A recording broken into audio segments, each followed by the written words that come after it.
The shuttle had left him hours ago. Now the forest was silent. Eli Carter stood alone beneath two suns, staring at the endless green around him. The air was thick with the smell of strange leaves and damp soil. Birds, if they could be called that, sang in hollow, flute-like voices. Somewhere in the distance, water whispered through a stream. He was far from Earth, far from noise, cities, and people. That was the point. Eli dropped his pack beside a fallen log and looked at the clearing he had chosen. It was small, but it felt right. The ground was firm, the trees stood tall, and the sunlight fell just right between their silver trunks. He smiled quietly. This would be home. He had come to this world, Vesta 9, with one mission: to live in peace. No wars, no greed, no screens or endless chatter. Just the sound of tools, wood, and the wind. He pulled out his hatchet and began cutting. One swing, then another. The sound echoed sharply through the still forest. A rhythm began to form, wood cracking, breath steady, the thud of each hit. Bit by bit, he started building what he had dreamed of for years. A cabin made by his own hands. As he worked, he didn't notice the movement high above, between the glowing branches. A shadow watched him. It had been there since he landed. The creature's large eyes reflected the sun's like mirrors. Her body was tall and thin, covered in soft silver fur. Her hands were long, delicate, but strong enough to bend stone. She stayed still, silent, as she studied the human below. To her, Eli was strange, small, fragile. Yet there was something in him, the way he worked, the calm in his face, and that stirred a memory deep inside her. She had once watched someone else build. Long ago, before the war, before her mate was taken and her children lost. That memory burned inside her heart. Now, she watched the human. Eli worked from morning to night. He chopped, lifted, carried, and shaped wood with quiet patience. He didn't rush. He didn't speak. His only company was the song of insects and the sigh of wind through alien leaves. By the end of the first week, a shape began to rise from the ground. A small cabin of rough logs. The walls were uneven but strong. The roof was half done. He stood back, wiping sweat from his forehead, and smiled. Almost there. He whispered. At night, Eli built a small fire outside and sat beside it, drinking boiled water from a metal cup. The forest glowed with strange blue lights that drifted between trees like fireflies. He didn't know what they were, but they looked peaceful. Still, sometimes he felt it, the sense of being watched. His eyes would flick toward the dark edges of the trees. Nothing moved. But the hairs on his neck stood up. He tried to laugh it off. Just nerves, he muttered. You wanted to be alone, Eli, you got it. But deep down, he wasn't sure. High in the branches, the alien mother watched the flickering fire. The light reminded her of the small fires her children once made to keep warm. She tilted her head slightly, remembering their laughter. She wanted to move closer, to see his face clearly, to hear his voice. But she feared he would run if he saw her. Humans had done that before, so she waited. Days passed. Eli built the door and sealed the roof with sap and bark. Each night he felt the same quiet unease. Once, while chopping wood, he found fresh marks in the dirt.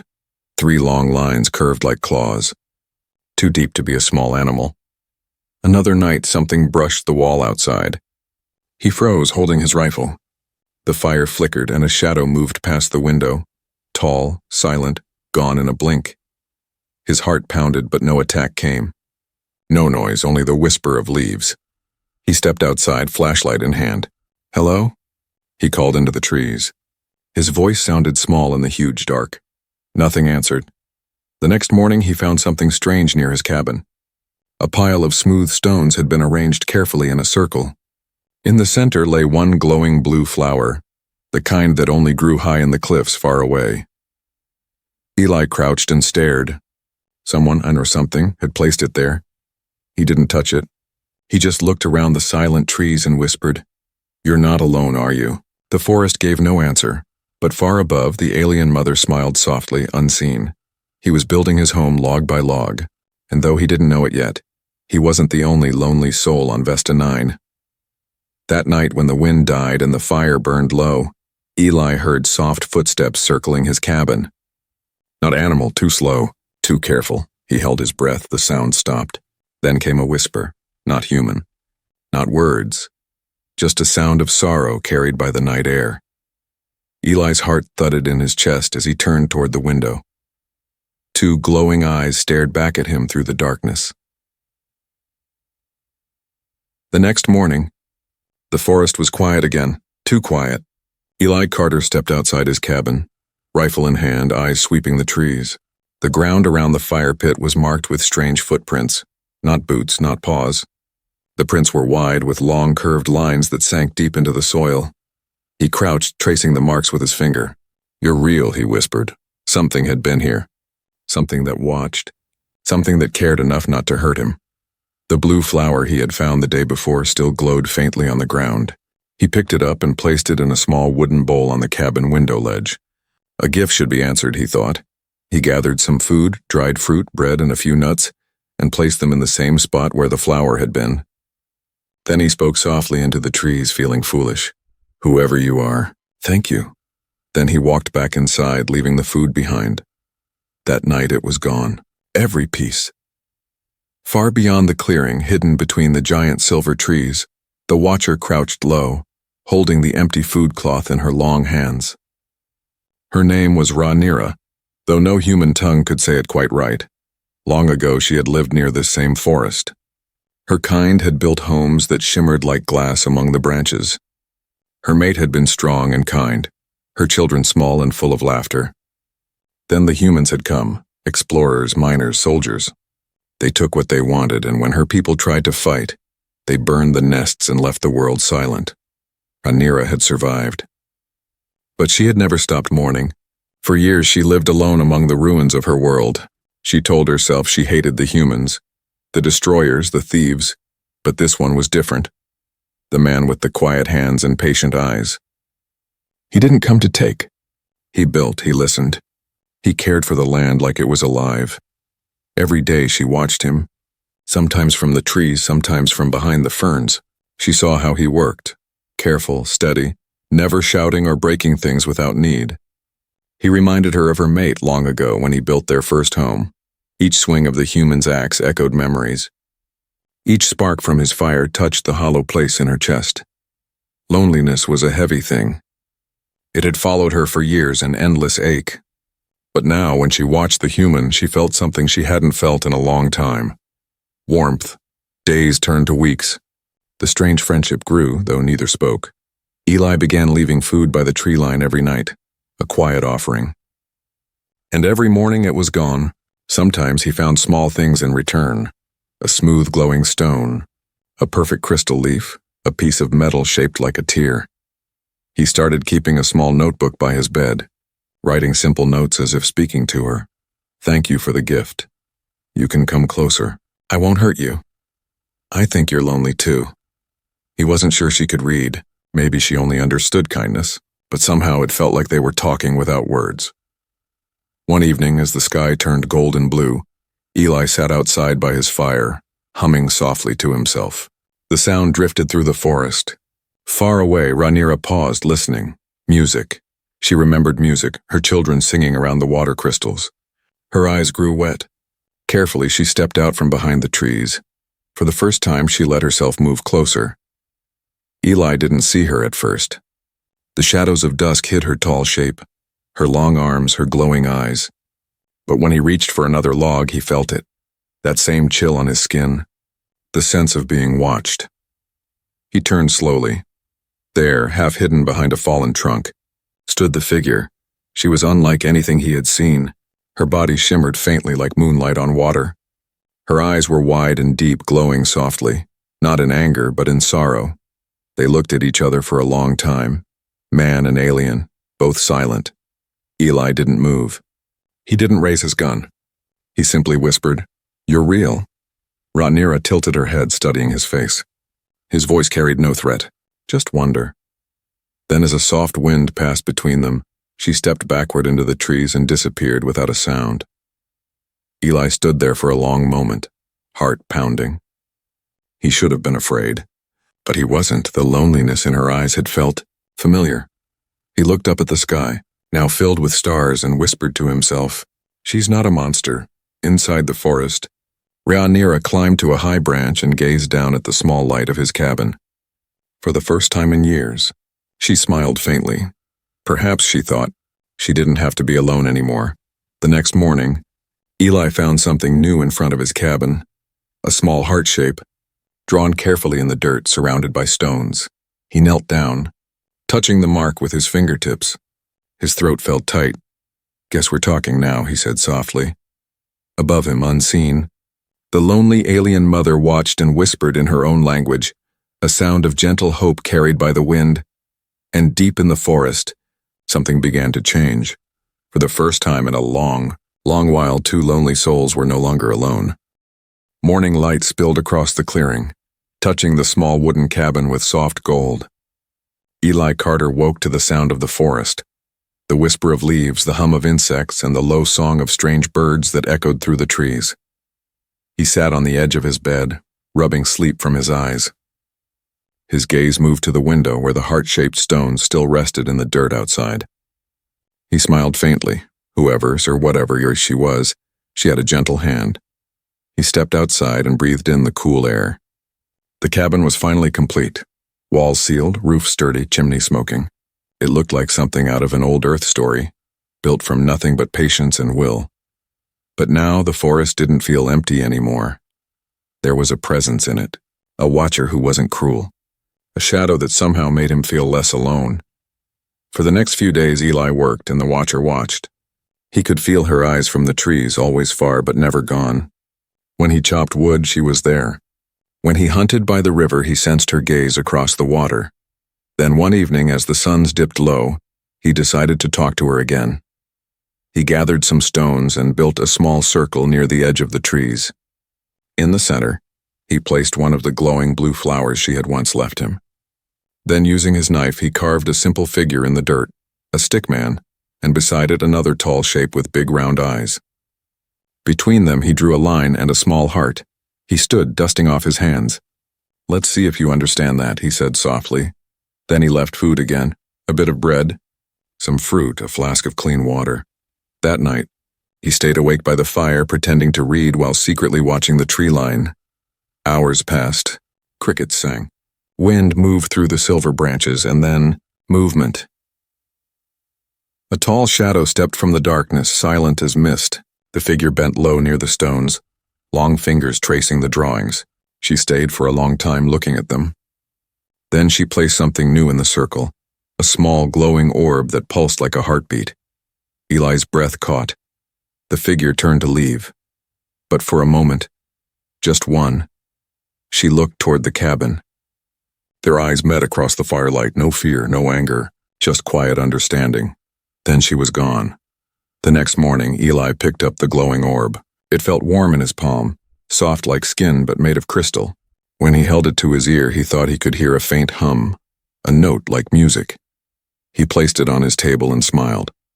"You understand me," he said aloud. "We're talking." High above, hidden between the thick branches, Rhaenyra watched him again. She saw how he held her gift, gently, respectfully. She saw no greed in him, no hunger for power or fear. She remembered her people's rule, never trust the destroyers. But this one was not like them. He built with care. He shared food. He drew pictures. He tried to understand. Something inside her chest stirred again.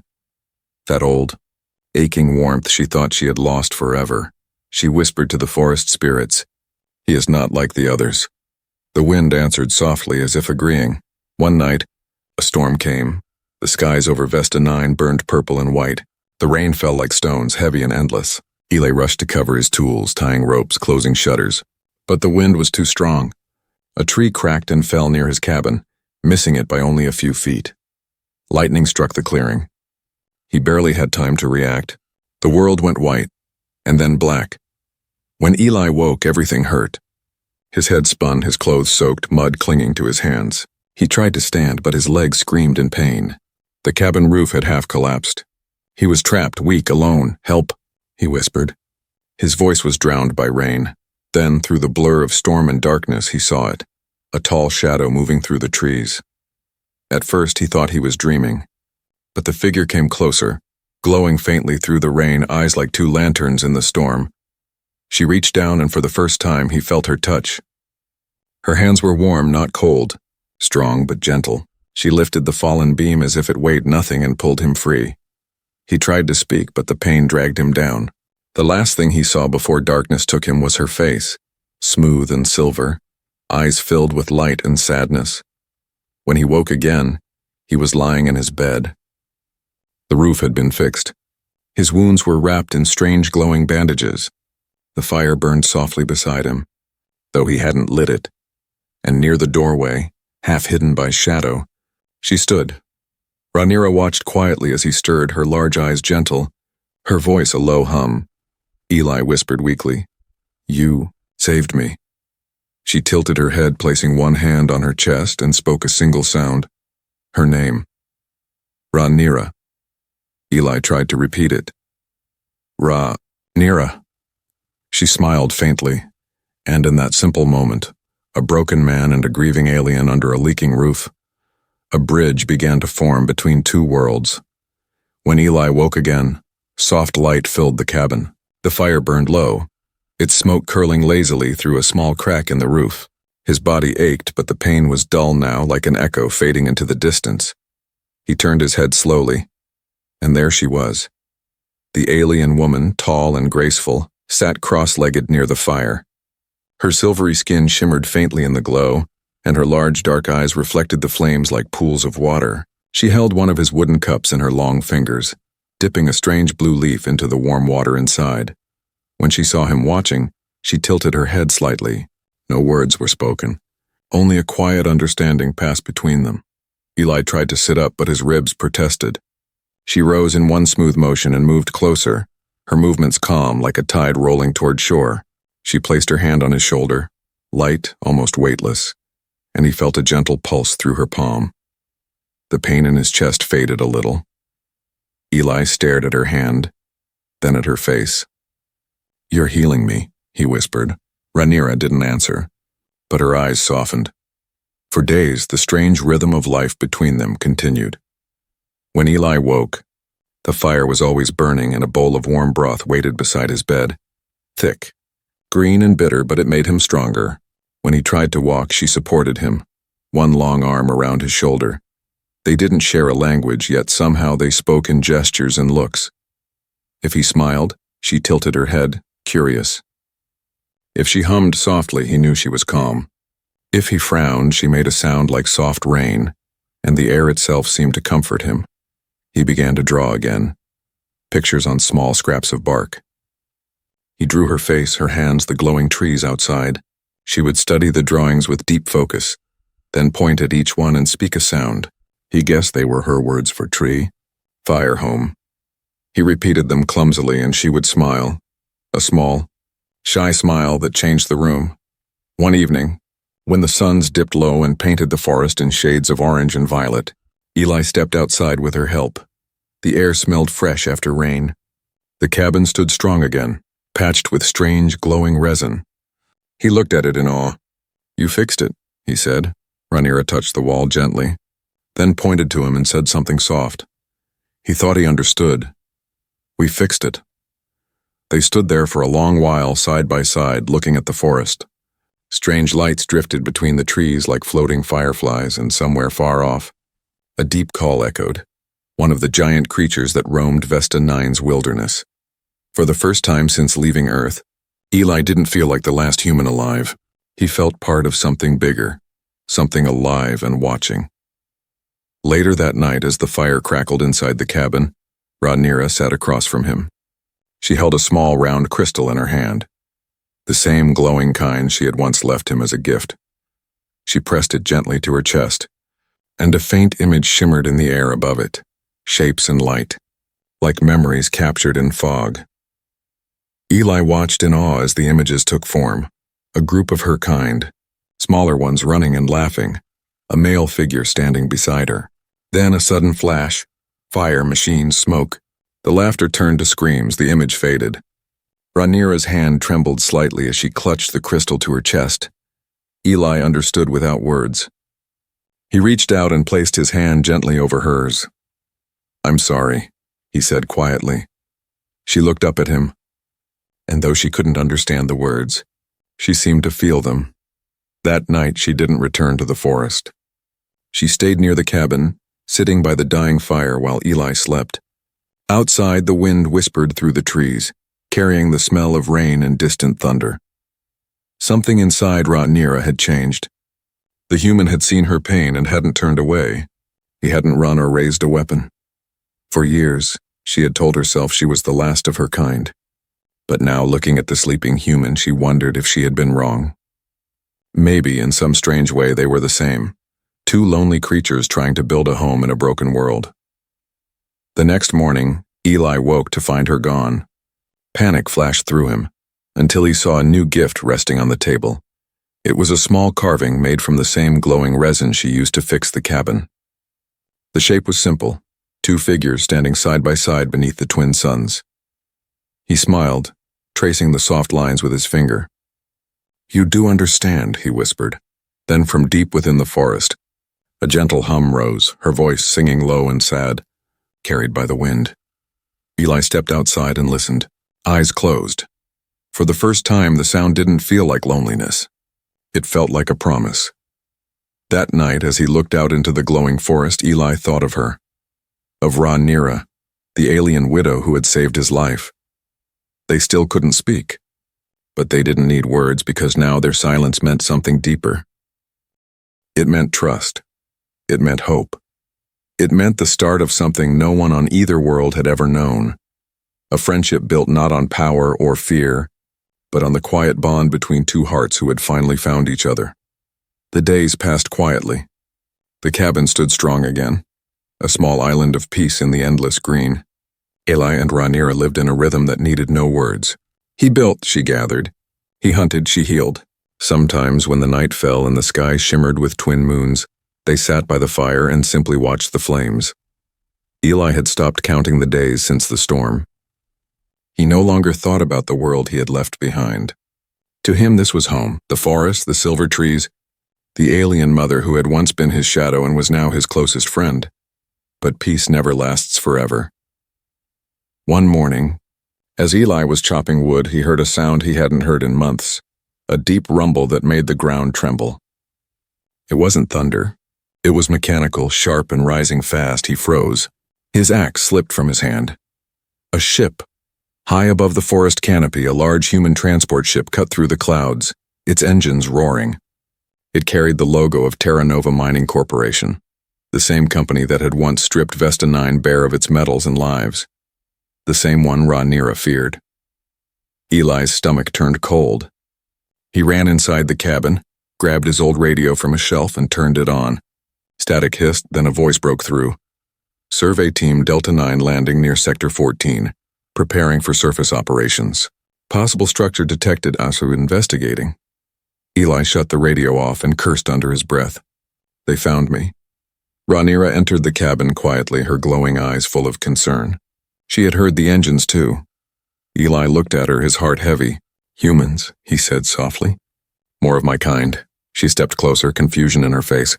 He mimed flying, pointed to the sky, then to his chest. "Like me, but not like me." She watched his gestures for a moment, then slowly backed toward the window, her body tense. Her hands trembled. Fear. Real. Deep fear. By noon, the ships had landed. From the forest ridge, Eli and Rhaenyra watched through the leaves. 10 humans in armored suits moved across the clearing, carrying scanners and rifles. They were loud, shouting orders, cutting trees, setting up equipment. "Looks like some hermit's been living here," one of them said. "Maybe a lost colonist." Command said this sector was empty, another replied. "We'll clear it out and start drilling." Eli's jaw tightened. He could already see smoke from the engines burning nearby. The sound of metal cutting into trees made his chest ache. He turned to Rhaenyra, whose eyes were locked on the men below. Her breathing quickened. Her pupils narrowed to thin lines. She whispered something in her language, low and trembling. He didn't know the words, but he could feel the meaning. "They've returned?" He reached for her hand. "It's all right," he said softly, though he didn't believe it. "They don't know about you." She shook her head slowly. Her gaze drifted to the horizon, to a place only she remembered, a field of ashes where her home once stood. That evening, the soldiers came closer. Eli could hear them through the trees now, laughing, breaking branches, setting up bright lamps that turned the night into day. He sat by the fire, restless. Rhaenyra stood at the window, silent as stone. They won't listen, Eli said finally. If they find you, they'll take you away, study you, or worse. Rhaenyra looked at him, eyes glimmering in the firelight. She touched his chest gently over his heart, then hers. A simple gesture, a promise of trust. I'll protect you, Eli whispered. Outside, thunder rolled, though no storm brewed. The next morning, Eli went down to meet them. The soldiers turned as he stepped out from the tree line, hands raised. Their leader, a tall woman in a black uniform, scanned him quickly. Civilian? She asked sharply. Name and reason for being here? Eli Carter, he said. I came here a year ago. I live alone. This land's mine now. Not anymore, she replied coldly. Company reclaimed the territory. There's valuable ore under this forest, Eli's voice hardened. There's life here. Things you shouldn't disturb. The soldiers laughed. Life, you mean those glowing bugs? Eli said nothing. He just stared at them, anger burning behind his calm eyes. The woman gave a small nod to her men. We'll send a crew to check the structure you built. Don't get in the way. That night, Rhaenyra didn't come to the cabin. The forest was eerily quiet. Eli sat outside, staring into the darkness. Then faintly he saw movement, a glow between the trees. She was there, crouched on a branch, eyes full of sadness and fear. He stood and whispered, We'll be fine. I'll make them leave. But even as he said it, he knew it wasn't true. Humans never just left. Rhaenyra's gaze hardened. She looked toward the campfires in the distance, the smoke rising, the noise of machines. The same sounds that once took everything from her. And deep in the shadows, the air around her began to hum. Low, powerful, and alive. The ground beneath the trees trembled slightly, like the forest itself was listening. Eli took a step back, eyes wide. Rhaenyra, what are you doing? She looked at him one last time, her expression filled with sorrow and resolve. The humans will not take my home again. Her voice echoed softly in his mind. The first time he truly heard her speak. Then she vanished into the darkness. Moving toward the lights of the human camp, Eli stood frozen in the clearing, heart pounding, the night air electric with tension. He had seen her sadness. Now he was about to see her fury, and he realized the peace they had built was about to shatter. Night fell heavy over the forest. The air was thick with smoke and tension. Far away, the sound of engines and shouting men echoed through the trees. Eli Carter stood outside his cabin, staring into the dark woods where Rhaenyra had gone. The fire beside him flickered weakly, fighting the wind. He hadn't seen her since she vanished toward the mining camp. That had been hours ago. Now the forest was silent. No birds, no insects. Even the wind seemed to hold its breath. He felt it deep in his bones, and something was coming. Then the lights appeared. Bright beams cut through the trees. The humans, armed and scanning the shadows. Their boots pounded against the soft soil. 10 of them armored, tense. The leader's voice barked through a headset. Thermal scans picked up movement near this location. Stay alert. Something big's out here. Eli stepped forward, raising his hands. Don't shoot! You're scaring the wildlife. The leader spun, rifle aimed. You again. What are you hiding, colonist? Nothing. Eli snapped. You don't belong here. You'll destroy this place just like... A sharp crack split the night. The ground trembled. Trees shivered. A pulse of blue light rippled through the forest, faint at first, then stronger, like the heartbeat of the planet itself. The soldiers froze, and from between the glowing trees, she came. Rhaenyra stepped out of the shadows, tall and luminous, her eyes burning with fierce blue fire. Her silvery skin shimmered with lines of light running like rivers down her arms. The forest seemed to lean toward her, branches bending, leaves glowing faintly. The soldiers raised their rifles. What the hell? Hold your fire, Eli shouted. She's not your enemy. But fear had already taken hold. One man panicked and fired. The bullet struck a nearby tree and exploded in sparks as if it had hit a wall of invisible energy. Rhaenyra didn't move. Her gaze shifted to the shooter, calm, sad, and full of warning. Then she raised her hand. A wave of light burst outward, silent but powerful. The air shimmered like heat on metal. The soldiers stumbled, their equipment sparking. A few dropped their weapons as static filled their radios. Eli ran between them, shouting, Stop! She doesn't want to hurt you. The leader grabbed his arm. You know this thing? She saved my life. Eli snapped. She's not a monster. Tell that to command, the leader spat. They want specimens. Living ones, Eli's stomach dropped. You mean you came here to capture her? The leader sneered. If she's alien tech, she's property. The words hit Rhaenyra like a blade. Property. She had heard that word before, years ago when the first humans took her family away. Her hands trembled, and the forest seemed to tremble with her. Blue light spread across her body. The air buzzed with unseen power. Rhaenyra, no. Eli shouted. They don't understand. But it was too late. The ground erupted. Roots shot upward like spears, wrapping around the soldiers' legs, disarming them. The forest itself had awakened. Lights burst from the trees, swirling around her like spirits. Fall back, someone screamed. Rhaenyra's voice echoed through the clearing, not in words but in feeling. A wave of emotion crashed into every mind. Pain, grief, fury. Eli fell to his knees, clutching his head. Rhaenyra, stop. You'll kill them! Her eyes flicked to him, glowing bright as lightning. In that moment, her rage faltered. She saw him, not as the destroyers who came before, but as the one who had stayed, built, cared. The one who had given her back hope. Slowly, she lowered her hand. The forest stilled. The roots uncurled and retreated. The glow faded. The soldiers lay on the ground, shaken but alive. Then a gunshot rang out. The leader had drawn a sidearm, shaking, terrified. The bullet struck Eli in the shoulder. He fell back with a cry. Rhaenyra turned sharply. For a heartbeat, the entire forest went silent. Then her scream filled the world, and a sound of loss so raw it shook the air. Light exploded from her body, white and blinding. The soldiers were thrown backward, their weapons melting like wax. The trees bent under invisible wind. The cabin windows shattered. When the light faded, she was kneeling beside Eli, cradling him in her arms. Her voice was low, trembling, ancient.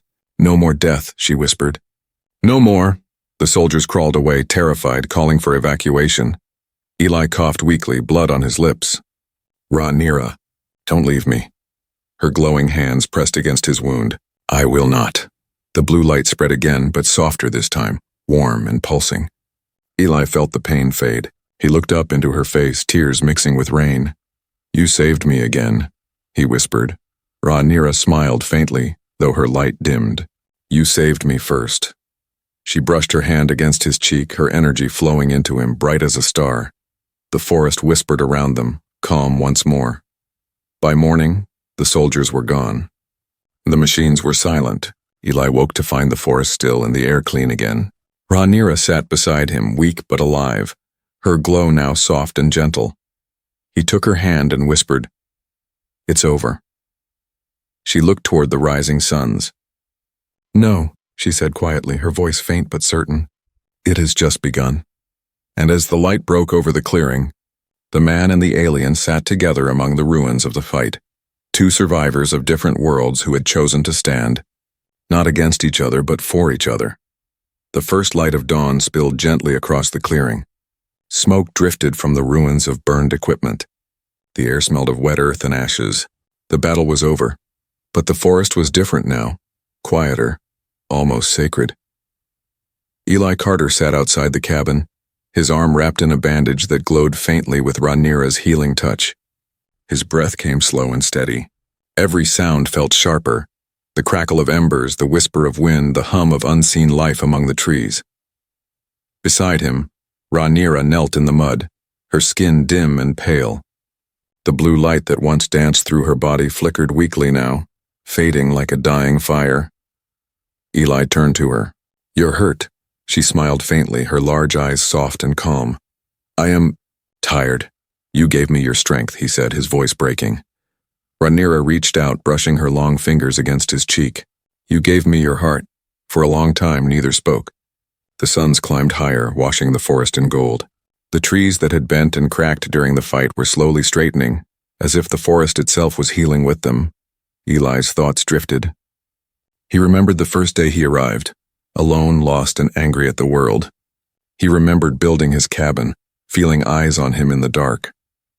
And he remembered the fear when he saw her for the first time, the tall, shining creature watching from the trees. Now she sat beside him like an old friend, her head bowed, her voice soft as the wind. Your people will come again, she said quietly. Eli nodded. They always do. Then you must go, she whispered. Leave this place. Go back to your sky. He shook his head. Not without you. Rhaenyra smiled sadly. I cannot leave. My spirit is tied to this soil. It is my home. He took her hand gently. Then I'll stay. The day passed slowly. Eli gathered food and water, though she didn't eat. She spent most of her time watching the sky, her eyes distant and heavy. He noticed how her glow faded more with each hour. By evening, the forest came alive again. The glowing insects returned, swirling in soft blue trails. The air buzzed faintly with energy, the same kind that had once flared from Rhaenyra's hands. But this time it felt different, peaceful. She stood weakly and looked around the clearing. They listen again, she said. The forest. It breathes. It forgives. Eli followed her gaze. The trees seemed to pulse faintly with light, like veins of life waking from a long sleep. The world around them shimmered. Rhaenyra smiled softly. They know you now, he frowned. Who? The spirits of this land, she said. They remember who builds and who destroys. As night fell, Eli lit a fire. Rhaenyra sat beside him, her body trembling. Her eyes no longer glowed, but they held a gentle warmth. I used to have children, she whispered suddenly. 2 small ones. They loved the light of the moons. They would sing to the stars. Eli listened quietly, his throat tight. When the soldiers came, she continued, they took everything. My mate fought. My little ones ran. I never saw them again. Tears welled in her dark eyes, glowing faintly as they fell. I wanted to hate your kind forever. But then I saw you. You built, not destroyed. You cared for the trees. You gave food without wanting anything back. She looked at him and smiled weakly. You reminded me what it means to be alive, Eli swallowed hard. You reminded me what it means to be human. A soft wind blew through the trees. The flames flickered low. The forest seemed to hold its breath again. Rhaenyra placed her glowing hand over his heart. I will sleep soon, she whispered. But you must keep this place safe. Promise me. He gripped her hand tightly. I promise. Light began to flow from her palm, spreading through his chest, warm and pure. He felt something pass between them. Not words, not thought, but memory. He saw her children's faces, her world before the war, her laughter before the loss. When the light faded, she slumped gently against him, her body still. Eli held her close, silent tears falling into her silver hair. You're not alone anymore, he whispered. You never were. By morning she was gone. Only a faint shimmer remained where she had been, a soft glow that sank slowly into the ground, spreading through the roots and trees. Eli stood in the clearing, his heart heavy but full. The forest felt alive again. The air hummed faintly like her voice carried on the wind. He spent the next weeks rebuilding, 2 cabins this time, his own and beside it one smaller, carved with alien symbols she had once drawn in the dirt. At night he sat between them, staring at the twin moons above. Sometimes he thought he saw movement between the trees, small glowing figures laughing softly before fading into the mist. He smiled. You found them, didn't you? The wind answered, whispering through the leaves like a lullaby. Eli leaned back, eyes half closed, listening to the forest breathe. Rhaenyra was gone, but she was not lost. The woman who once watched from the shadows had finally found what she longed for. A family. And the man who built his cabin log by log was no longer building for himself. He was building for her memory, and for the world they shared.